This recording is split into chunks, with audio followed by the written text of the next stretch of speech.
Okay, guys, we have talked about negative exponents in class, but now I'm going to slow it down and do many practice problems with you so that you can see if you're on the right track. The first thing we have is our rule. Remember, exponents are all about rules, and if you follow them, don't make any up. It should be a piece of cake. So when we say that we have a negative exponent, remember what we did. We set it over 1, we flipped our reciprocal, and then that exponent became positive. So that's our rule right there. So for number 1, if I have x to the negative 5th, I'm going to put it over 1, just in my head. I don't really have to do that on paper, but this is how my brain is thinking. I put it over 1, I flip my reciprocal, and my exponent becomes positive. So on number 2, I'm going to put it over 1, but I'm only taking down exponents. Only exponents that are negative. So that 3 can remain right where he is. He's not going to move. He's fine. But this m to the negative 2nd, now he flips down and becomes positive downstairs, and this is my final answer. So same thing with number 3. I put it over 1. Look at this negative 7. There is no negative exponent attached to him, so he stays in place. He's not going anywhere. Negative 7 remains on top. A to the negative 4th is negative, so he is going to flip downstairs. And then B to the 3rd stays right where he is. Okay. Now, what I would like you to do is pause like 4 questions at a time. So if we do the first 4, pause it, and then come back in the video and let's see if we got them right. So if we do this in sections of 4, I think that might be better, so you can check yourself. All right. So number 4, my rule here says that we add our exponents. Because we're multiplying, we add, which we've already done before, and I get w to the negative 2. We cannot have a negative, so I put it over 1. I flip my reciprocal, and that negative exponent becomes positive. Look at number 6.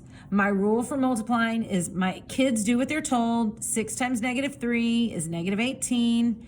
And then I add my exponents here. So I get x to the negative 11th. Now, I'm going to put it over 1 because I can't have a negative exponent. Negative 18 stays right where he is. He's not negative. He stays. So his exponent's not negative, so he stays. So I'm just looking at the exponents. That negative 11 it's negative, so I'm going to flip it down, and it becomes positive, and I get negative 18 over x to the 11th. Here's a power to a power rule. So what I'm going to do is I'm going to put it all over 1, and then I get 1 over 8p to the 5th to the negative 2 power, to the positive 2 power. Now, I can simplify this right here because I don't want a power to a power. So I'm going to say 8 squared is 64, and then I'm going to multiply these exponents right here to get p to the 10th. So that's my final one there.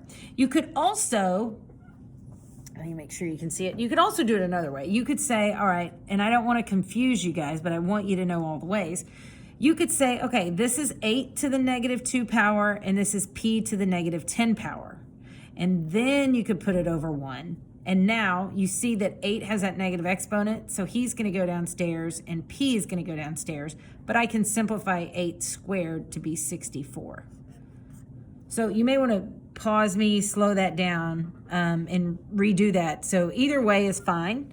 You're going to get the right answer. So on number 10, I'm going to do it both ways here. So really what this says, it says 3 to the negative 4th, r to the negative 4th, and s to the positive 12.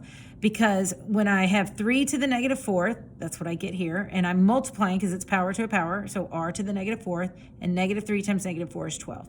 So I'm put it over 1.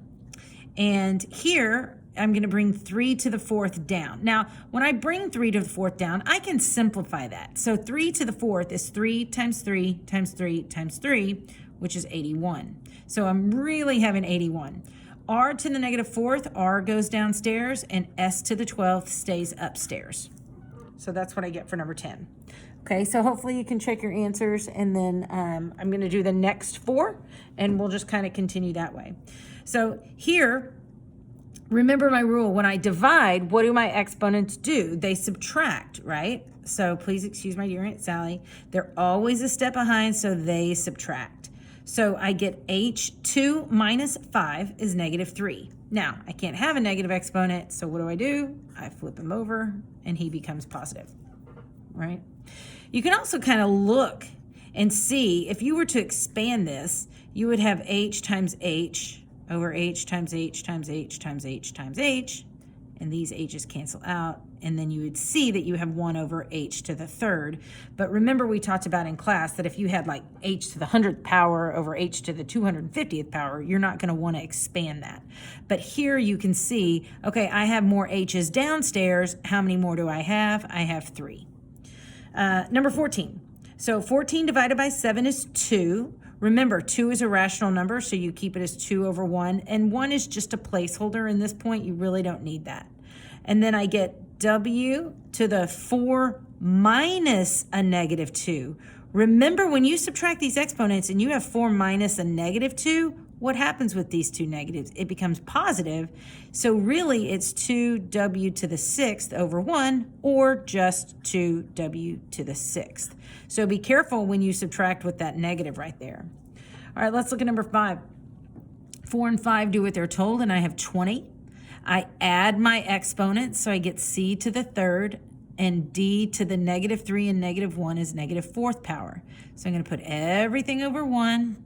20 stays where he is. C to the third stays where he is. The only guy who goes downstairs is d to the 4th. Okay. All right, number 7, again, this is multiplying, so what do my exponents do? They add, because they're always a step behind. So I have a to the 2nd, b to the 5th, c to the negative 5th. I'm going to put them over 1 because I can't have any negative exponents. A squared stays where he is, b to the 5th stays where he is. The only guy that comes downstairs is c to the 5th. And that's my final answer. Okay, remember, you can do this one of two ways. You can say 5 to the negative 3rd and y to the negative 6th and put it over 1, and then you bring everybody down.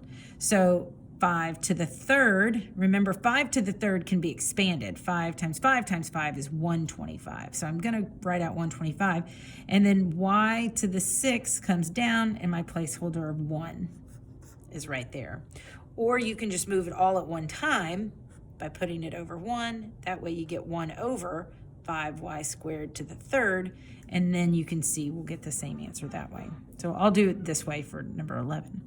Okay, so now I'm going to put it over 1. So everything comes downstairs, and this negative 2 becomes positive.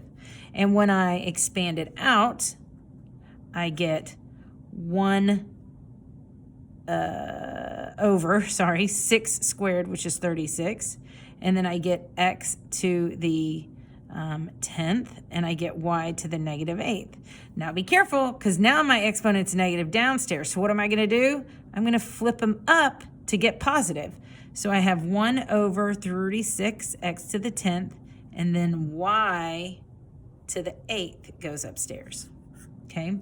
Or you can do it like this. So let's squiggle that so you can see. If I do 6 to the negative 2, x to the negative 10th, and y to the 8th, so if I did it up here, now you can see when I put it over 1 that 6 goes downstairs because he has that negative 2 attached, so I get 36. X to the negative 10th goes downstairs because he's positive, and now y to the 8th stays upstairs. So either way, I'm going to get the right answer. Okay. Number 13, so my rule is to subtract. So c to the negative 2 minus 7. Negative 2 minus 7 is negative 9. And for d, I get negative 1 minus a negative 2. Be careful, because when you have negative 1 minus a negative 2, this becomes positive, and I get d to the 1st. When I put it over 1, the only guy who comes downstairs is 9, so c to the 9th, and d stays upstairs. And remember, I don't want to put that exponent of 1 because it's not simplified that way. All right, so here we go. Negative 10 over 2 is a fraction. It's going to be a whole number. So negative 10 divided by 2 is negative 5. I'm not going to put that 1 there. It's understood. So I have 5. And my rule here is to subtract. So 2 minus 3 is negative 1. And remember, I have that exponent of 1. And I have 1 minus a negative 5. Well, 1 minus a negative 5 becomes positive to make it into the 6th. So then when I come over here, -5 stays where he is. The only guy that's negative is here, so I'm going to take m downstairs, and n to the 6 stays upstairs. So that's my final answer. Okay. All right, we're already at 10 minutes, so I'm going to stop that there.